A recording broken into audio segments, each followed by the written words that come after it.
네, 안녕하세요. 수업과 성장연구소 대표 신혜진입니다.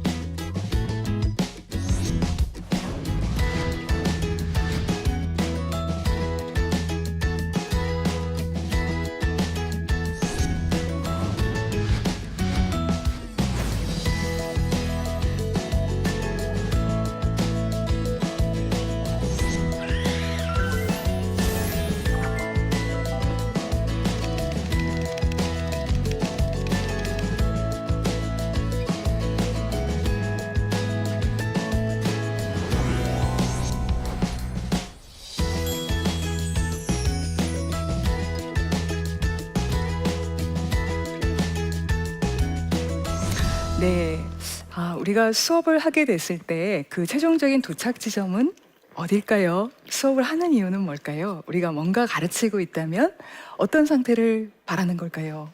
저도 이제 집에 아이들이 있어서 방 청소를 해라 이렇게 뭐 한번 지시를 해봅니다. 한 100번쯤 제가 이야기를 하면은 몇 번쯤 들을지 모르겠어요. 그죠?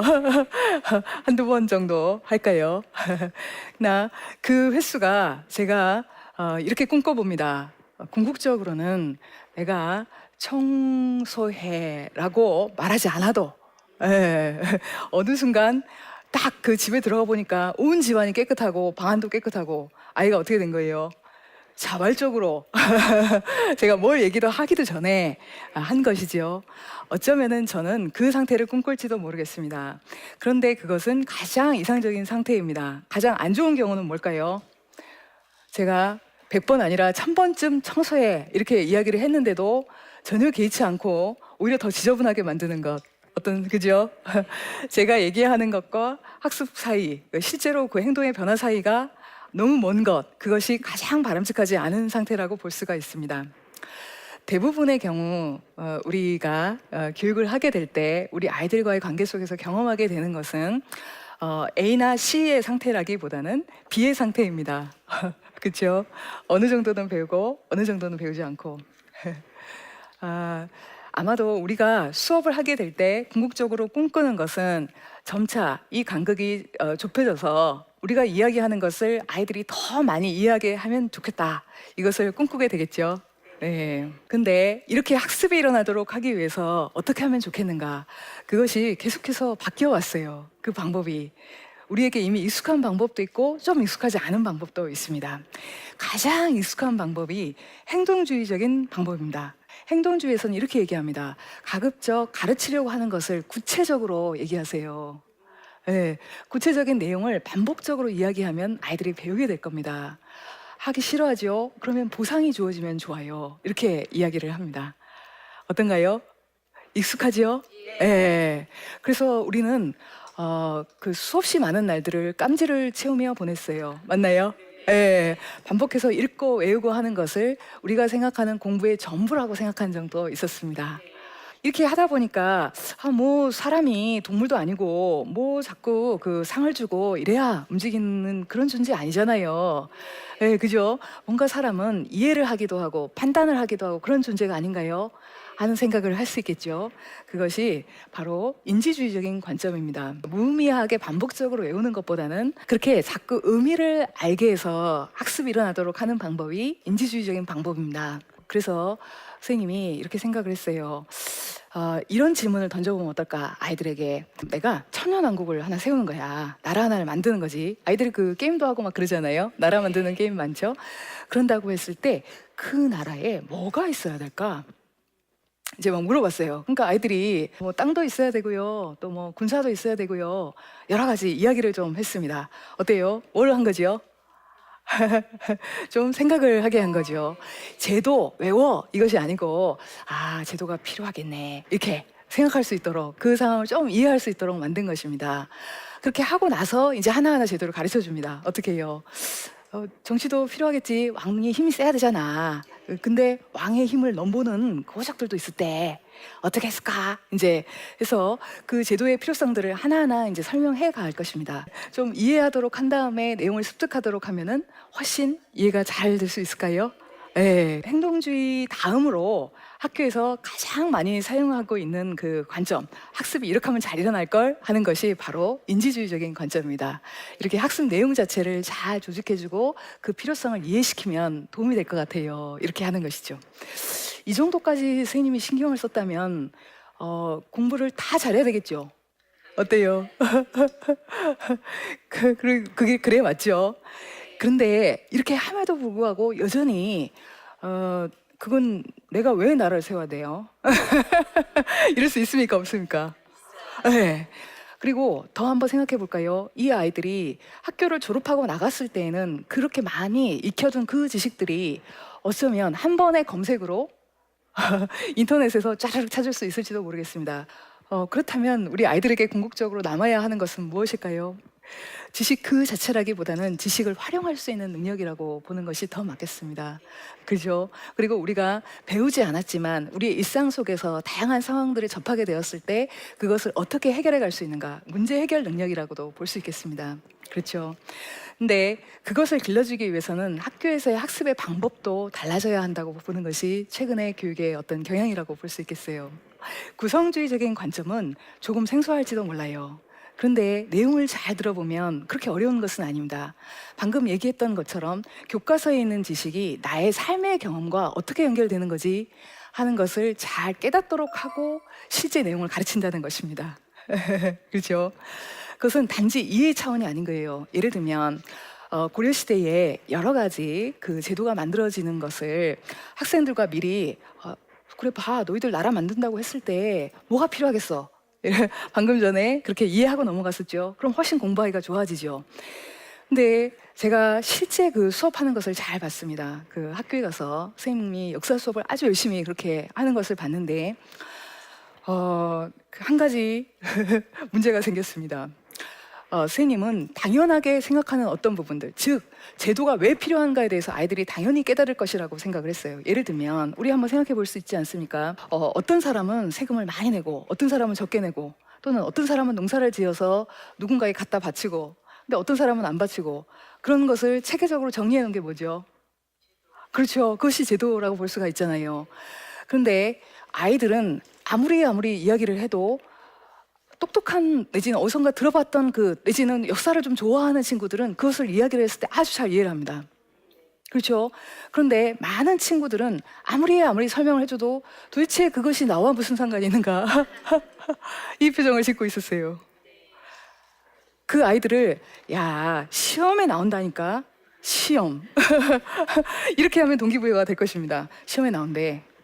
근데 그렇게 하지 않고 정말 필요하겠어 라는 것을 알게 하려면 아이들의 경험과 연결짓는 것이 필요하겠죠. 아이들의 어떤 경험이 연결 지어질 수 있을까요? 저는 많은 선생님들이 이제는 수업에서 그냥 지식을 가르치는 것이 아니라 실제 상황과 지식을 연결시키려고 하는 고민을 아주 많이 하고 있다고 말씀드릴 수 있겠습니다. 요즘에 아이들이 화장을 할까요, 안 할까요? 하죠. 네, 근데 화장을 허용한 학교였어요. 그 학교도. 근데 허용을 하다 보니까 너무 진한 화장이 등장해요. 그래서 선생님들이 이제 당한 거예요. 너무 진한데, 그런데 자유를 이미 허용했는데 그걸 규제할 수 있습니까? 아, 네.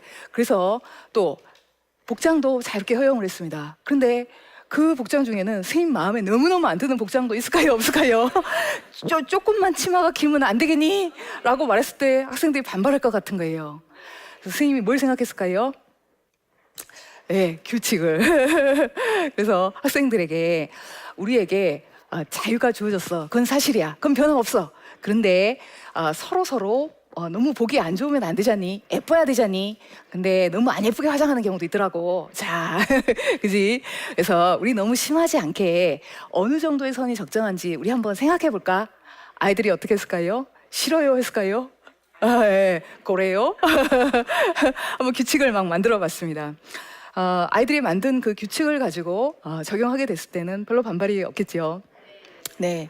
그런데 또 하나, 그것을 국사로 연결시킨다면 어떨까요? 예, 예. 되게 좋은 아이디어죠? 예, 어때요? 우리가 모두 하고 싶은 게 있어. 그런데 다 할 수는 없겠지. 그래서 우리는 약속을 만들어서 어떤 그 규칙을 만들고 그걸 지켜가자고 하게 되지. 근데 실제 나라를 구성하는 그 여러 가지 그 제도들은 거기서 출발이 된 거야. 예, 어떤 혼란을 그 정리하기 위해서 이런 제도가 생겼을까? 어때요? 더 머리 아프셨어요? 이와 같이 이렇게 우리의 경험과 연결되는 그 지식이 정말 살아있는 지식이다. 그리고 이렇게 되는 것은 궁극적으로 어떻게 되기를 바라는 거예요? 나중에 아이들이 그죠? 일상생활에서 접하게 되는 그 다양한 경험들이 어떤 걸 의미하지에 대해서 스스로 생각할 수 있는 능력을 키워주고 싶은 것이 궁극적으로 우리의 그 교육의 방향이라고 볼 수 있겠습니다. 이제 수업의 변화를 시도하고 있는 그 학교, 또 수업의 변화를 시도하고 있는 선생님들은 수업에서 더 이상 선생님이 많은 이야기를 하려고 하지 않습니다. 그 시간의 수업 내용을 가장 잘 기억하는 사람은 바로 누굴까요? 이야기를 한 선생님입니다. 그렇죠? 집에서 우리 아이들도 엄마가 이 방 정리하라고 했니? 안 했니? 양말을 벗으면 세탁기에 넣으라고 했니? 안 했니? 아이들은 아주 처음 들었다는 듯이 이렇게 봅니다. 뭐지요? 누군 기억하고 있어요? 말을 한 엄마는 똑똑히 기억하고 있습니다. 내가 어제 점심때 바로 이것을 얘기했잖니. 그렇지? 네. 어때요? 말을 한 사람은 아주 잘 기억을 합니다. 그렇잖아요. 그런데 그래서 우리는 그동안에 가르친다고 했을 때는 잘 이야기해 주는 것을 의미했어요. 그리고 선생님의 가장 중요한 역할도 그것이었어요. 내가 잘 소화를 해서 잘 가르쳐 줘야지. 그죠? 그런데 어느 날 우리 아이들을 보니까 그렇게 열심히 선생님이 가르쳐 주는데도 어땠다고요? 네, 그렇죠. 더 이상 아이들이 선생님이 하는 얘기를 듣지 않아요. 네, 다 엎드려 있습니다. 그렇다고 해서 선생님의 실력이 이전보다 더 떨어지거나 또 선생님이 설명하는 능력이 이전보다 더 못해진 것은 전혀 아닙니다.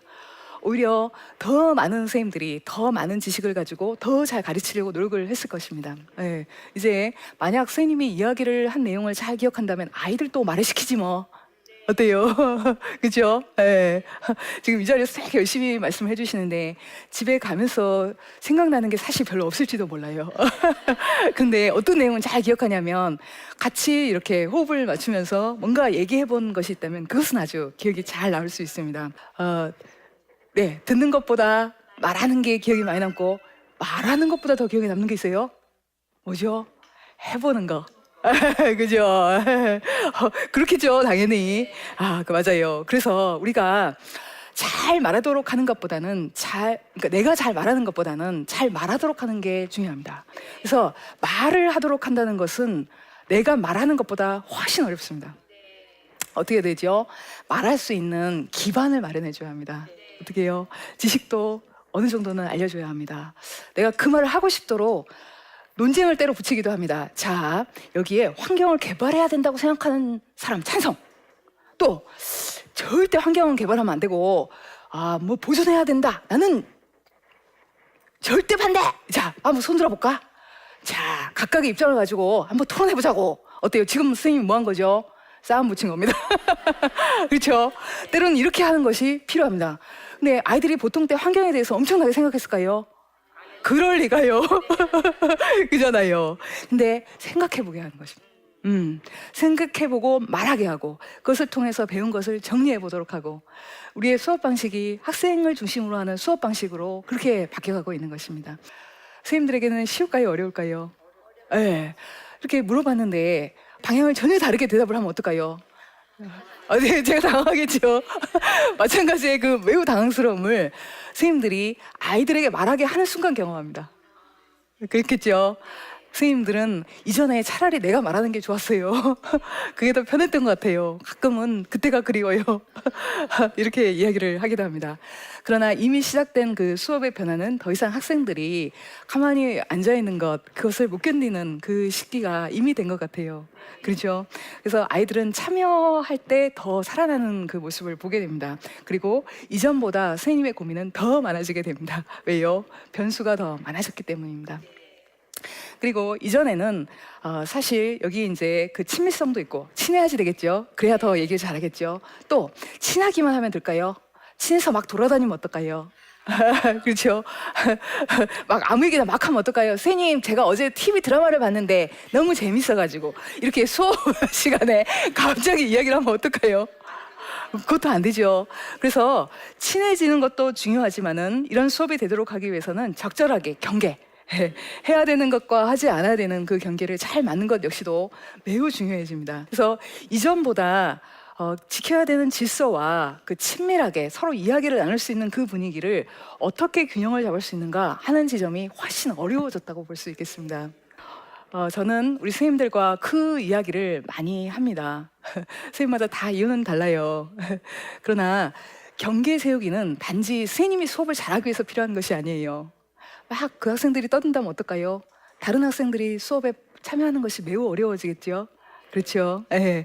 그래서 경계 세우기는 수업을 위해서 매우 중요합니다. 그런데 많은 선생님들이 이전하고는 좀 다르게 가급적 자유롭게 수업하는 것에 대한 선호하는 마음이 생겨요. 그리고 제가 이렇게 무섭게 했을 때 아이들이 저를 싫어하게 되면 어떡하죠? 그 관계를 잃고 싶지 않아서 그냥 놔두고 조금만 내가 참아보자 이렇게 할 때가 굉장히 많이 있습니다. 저는 이제 선생님께 이렇게 얘기합니다. 선생님, 그것은 단지 선생님을 위한 것이 아닙니다.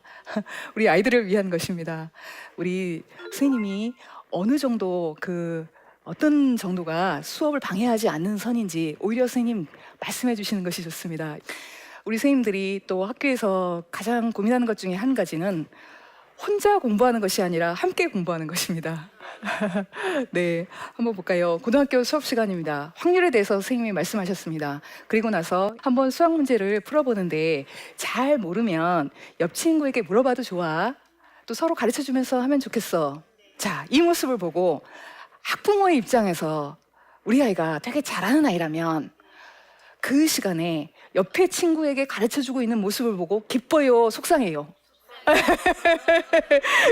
그렇잖아요. 그렇잖아요. 그래서 많은 그 학부모님들이 학교에서 가서 수업을 보고 아니, 선생님은 뭘 안 하고 자꾸 애들을 시켜.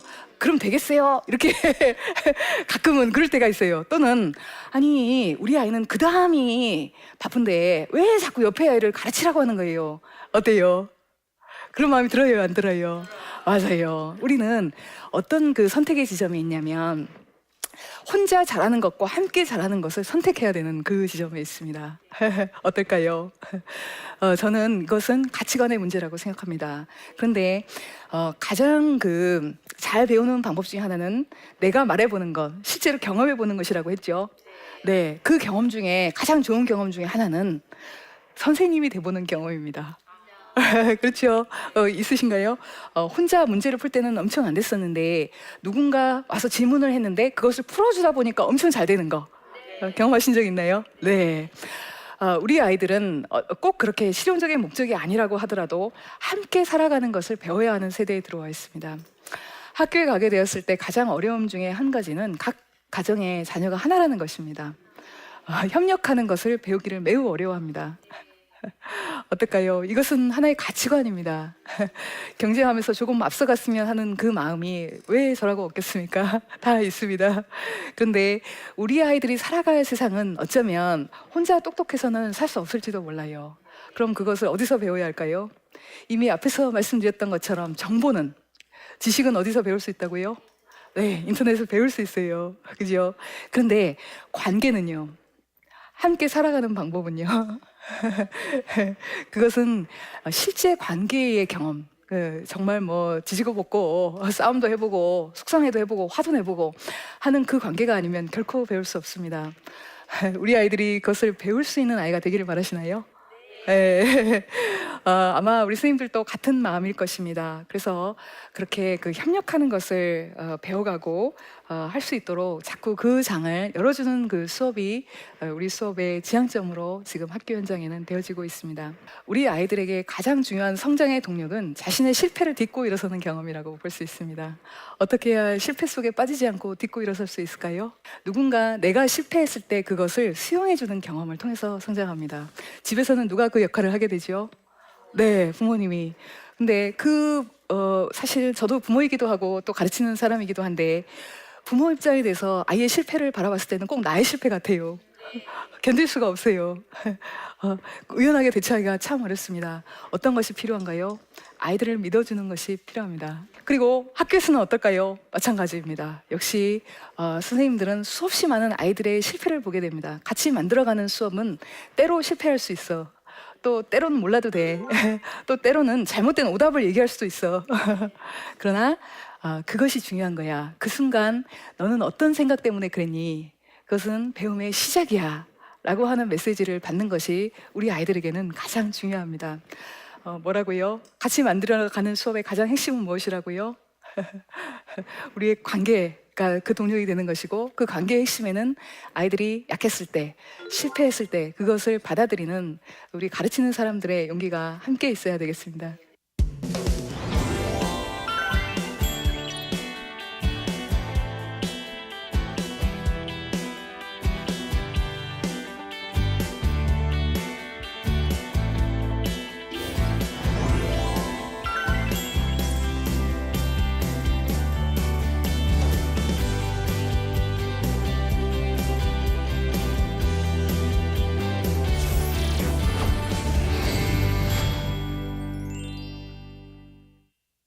네, 이제 강의를 들으시고 질문을 주셨는데요. 같이 한번 볼까요? 저는 중학생 자녀를 둔 부모입니다. 아이가 학교를 재미없어하고 등교 거부까지 하는데 어떻게 설득해야 할지 방법을 모르겠습니다. 부모로서 어떻게 해야 할까요? 와우. 어려운 질문인데요. 그렇죠. 등교 거부는 보통 그 초등학교 학생들에게 많습니다.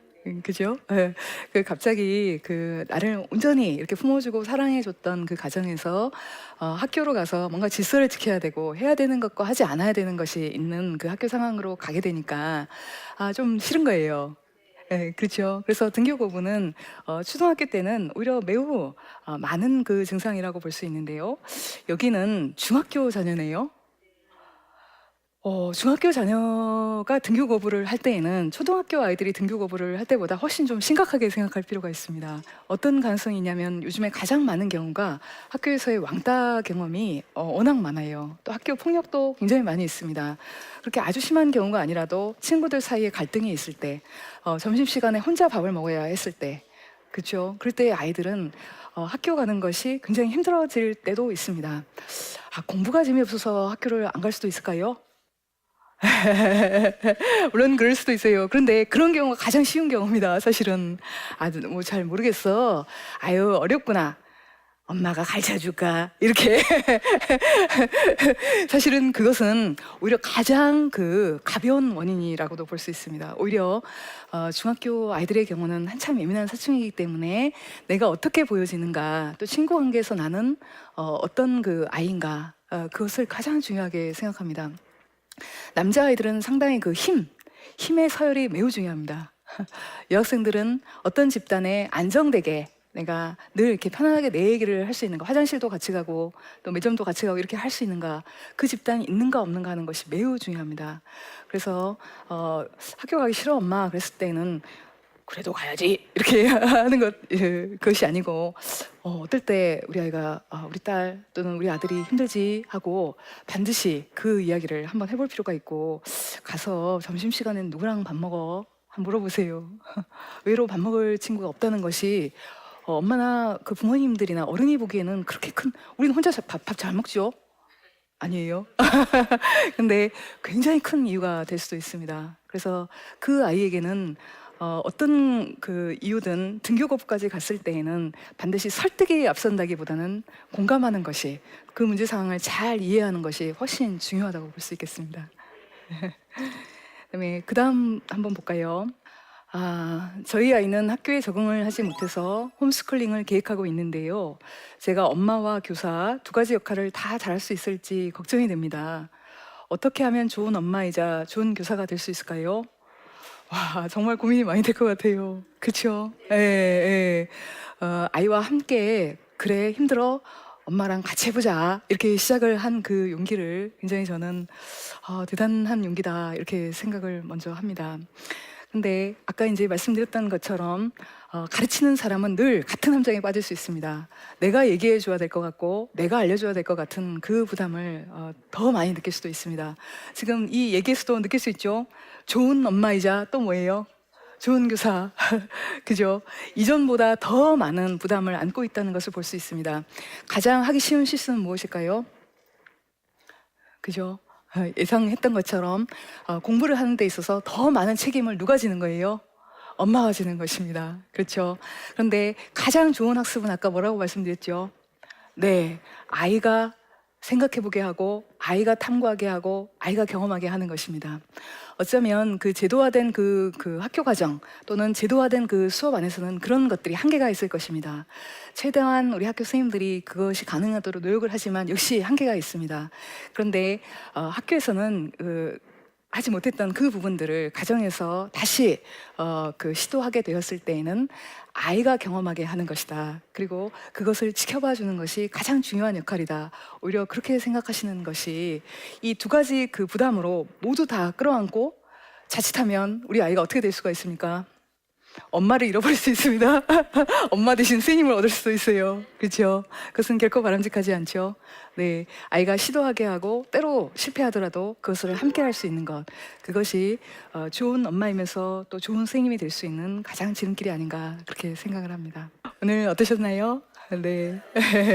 네, 아이들이 어떤 그 원리에 의해서 배우게 되는가, 그리고 최근에 학교에서는 수업을 통해서 어떤 교육을 지향하고 있는가, 그리고 우리 선생님들이 가장 힘들어하는 지점은 무엇인가, 그것들을 함께 나눠보았습니다. 그 각각의 지점들을 우리가 기억할 필요는 전혀 없습니다. 다만 우리의 큰 교육의 방향들을 함께 하는 것은 굉장히 중요합니다. 어떤 것일까요? 우리 아이들은 더 이상 수동적으로 가르침을 받아야 되는 대상이 아니고 어떤가요? 네, 네, 참여하고 만들어가는 아이들이라고 하는 것을 우리가 기억할 필요가 있습니다. 그것은 결코 학교에서만 한다고 되는 것은 아닙니다. 가정에서도 우리 아이들이 대답하도록 하기보다는 질문하는 것을 허용하는 것이 필요합니다. 정답을 말하도록 하기보다는 때로 틀렸을 때 그것을 충분히 어떤 이유 때문인지 관심을 기울이고 함께 하는 것이 훨씬 더 중요합니다. 그렇죠. 함께 만들어가는 우리 아이들의 그 모습, 그죠? 우리 아이들의 그 미래, 그리고 우리 나라의 어떤 그 교육의 미래, 우리 같이 한번 만들어 가볼까요? 네, 오늘 같이 꿈을 꿀 수 있게 돼서 너무 기쁘고 또 감사했습니다. 오늘 함께 해주셔서 감사합니다.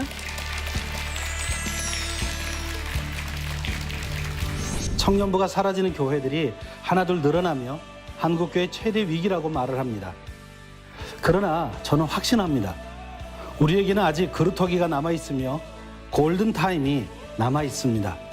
조급해하지 않으며 꾸준히 최선을 다한다면 반전의 드라마를 만들어낼 수 있습니다.